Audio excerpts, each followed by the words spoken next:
Pernah nggak kamu membayangkan, seorang bankir bisa jadi juru selamat transportasi publik Indonesia? Sosok itu adalah Ignatius Jonan, pria kelahiran 21 Juni 1963 di Singapura. Walau lahir di luar negeri, jiwanya 100% Indonesia. Ia menempuh pendidikan sarjana ekonomi akuntansi di Universitas Airlangga Surabaya, lalu melanjutkan ke jenjang master di Fletcher School of Law and Diplomacy, Tufts University, Amerika Serikat. Jonan dikenal sebagai pribadi disiplin, tegas, tapi rendah hati. Sejak muda, dia sudah terbiasa berada di lingkungan profesional, berpikir sistematis, dan membangun relasi lintas budaya.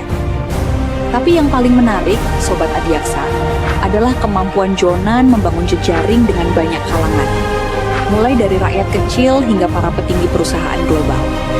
Dan percaya atau enggak, kekuatan itulah yang nanti jadi senjata utamanya dalam mentransformasi wajah transportasi Indonesia. Sebelum dikenal luas di dunia transportasi, Ignatius Jonan justru menghabiskan banyak tahun sebagai bankir profesional. Ia pernah menduduki jabatan bergengsi sebagai Managing Director Citigroup Indonesia, sebuah posisi yang sangat prestisius di dunia keuangan global. Di sana, Jonan menangani klien-klien besar, berhadapan langsung dengan top-level eksekutif, dan membangun jejaring internasional dengan pemain penting di sektor perbankan dan investasi. Tapi yang hebat, jejaring itu nggak dia simpan sendiri. Ketika akhirnya Jonan diminta pemerintah untuk memimpin PT Kereta Api Indonesia, dia membawa serta semua pengalaman profesional, kedisiplinan, dan koneksi yang pernah dia bangun. Dan dari sinilah mulai terlihat, Jonan bukan hanya teknokrat, tapi juga pemimpin dengan modal sosial yang kuat. Tahun 2009, Ignatius Jonan ditunjuk jadi dirut PT KAI. Waktu itu, KAI dianggap perusahaan bobrok. Tapi dalam 5 tahun, semuanya berubah drastis. Kereta jadi bersih, tepat waktu, bebas calo, dan disiplin. Rahasianya, Jonan bangun kolaborasi.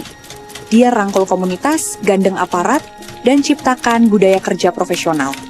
Beginilah pemimpin sejati, bangun jejaring, dan gerakan semua elemen buat perubahan. Ya pasti besar, karena pengetahuan teknis saya sangat minimal, kecuali sebagai penumpang. Namun saya percaya kan pelanggan itu kalau memberikan masukan itu adalah obat yang paling baik, ya, karena dia ngasih makan kita kan. Nah, jadi saya berangkat dari sudut pandang saya sebagai pelanggan, sebagai customer itu apa yang harus diperbaiki dan sebagainya. Nah, dari situ kita urut ke belakang, ya, dalam pelayanan, terus proses, terus tata kelola, terus administrasi, lalu governance, ya, organisasi dan sebagainya. Tahun 2014, Jonan masuk kabinet Jokowi. Pertama jadi Menteri Perhubungan, lalu Menteri Energi dan Sumber Daya Mineral.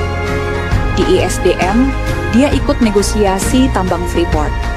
Bayangin, lawan perusahaan tambang global, tapi tetap teguh jaga kepentingan rakyat. Semua itu bisa terjadi karena jejaring yang dia bangun kuat, solid, dan dipercaya. Jonan itu bukan cuma pintar, tapi juga berani dan bisa diandalkan. Walau nggak lagi jadi menteri, Jonan masih aktif membangun negeri lewat dunia bisnis. Ia jadi komisaris di Gojek, Grab, dan Unilever. Di balik layar, dia terus dorong nilai-nilai integritas dan kepemimpinan yang rendah hati. Inilah pemimpin sejati. Tetap relevan, tetap berkarya, dan tetap jadi inspirasi. Dari rel kereta sampai tambang emas, dari bank internasional ke forum nasional, Ignatius Jonan telah memberi contoh bahwa jejaring, integritas, dan kerja nyata bisa mengubah wajah negeri.